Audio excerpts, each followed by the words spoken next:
And then sila na mismo yung magpapadala sa bahay ng mga gamot na kailangan.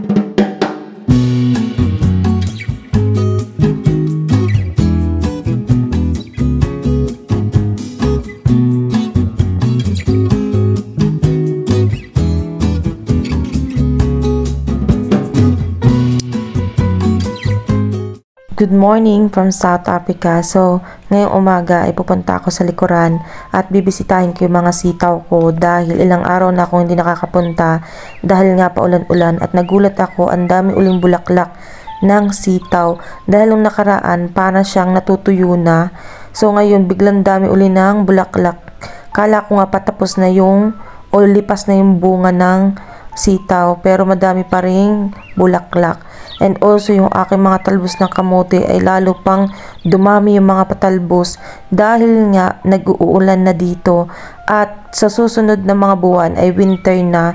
So ang inaasahan ko talaga dito ay mamamatay na siya pero nagdire-diretso pa rin at marami pa ring bungang maliliit. So makakapagsigang uli ako, maybe mga 2 pang sinigang. So dito naman ang dami ring bunga ng sili. Bali meron ako ditong 5 puno ng sili. At itong siling ito, napaka daming mamunga, nakakatuwa nga.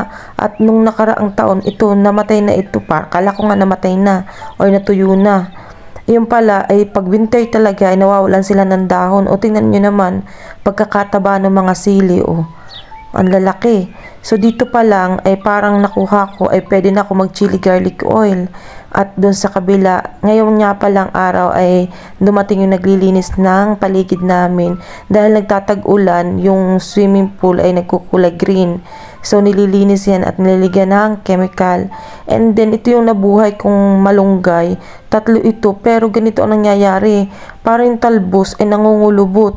Hindi ko alam kung bakit. Naghanap ako ng insekto, ay wala naman ako makita.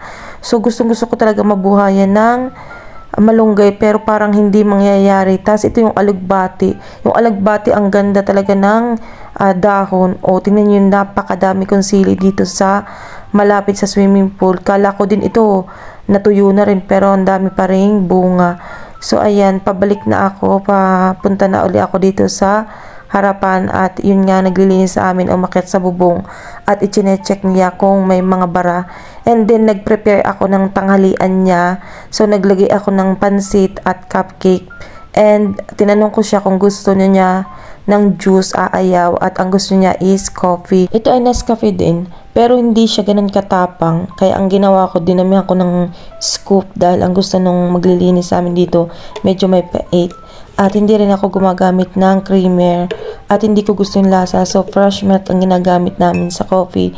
And naglayanggihan ko na ng sugar. For the lunch, I have chicken ginisa sa opo. And of course, may chili garlic oil in there. Para mas masarap ang kain, medyo may anghang. So, yan ang aking lunch. Fast forward, itong hapon ay dumating na yung parcel na hinihintay ko. Nagkaroon ako ng contact dermatitis, tas parang yung nag-trigger doon ay shampoo na ginamit ko dito sa South Africa. Kaya ngayon, itatry kong gamitin ay itong pang baby na shampoo. And then, may binigay din sa akin na gamot. Ito ang kagandahan sa kanila dito dahil yung medical aid ng asawa ko is meron silang partner na pharmacy. Pag mayroong mga reseta sa iyo, iko-contact mo lang sila or bibigyan mo yung RX na binigay sa'yo ng doktor. And then sila na mismo yung magpapadala sa bahay ng mga gamot na kailangan mo. Tapos, binigyan din ako ng cream, moisturizer na cream, and then yung parang gamot sa mismong liig na doon sa Makati. So, binigay na ako ng ointment. So, let's unbox this.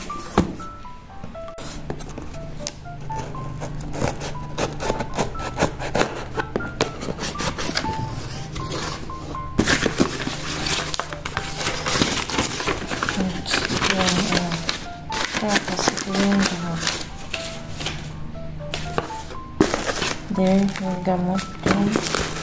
And then, the moisturizer. And for now, itatry ko muna itong pang baby.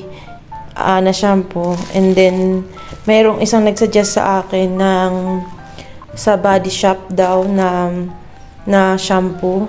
So, pagkatapos nito, yun naman ang itatry ko hanggang sa makuha. Dahil ito hindi naman pwede sa buhok ko kasi ngayon buhok ko ay may kulay. So, pagdating nadadry, matitigas yung buhok ko ngayon. Kung nakikita nyo, para nagpa-fly away ang mga buhok ko. So, kailangan ko talaga ng shampoo na mag-moisturize din ang buhok ko. And thank you for watching. Please don't forget to like, comment, share, and subscribe. Bye! See you!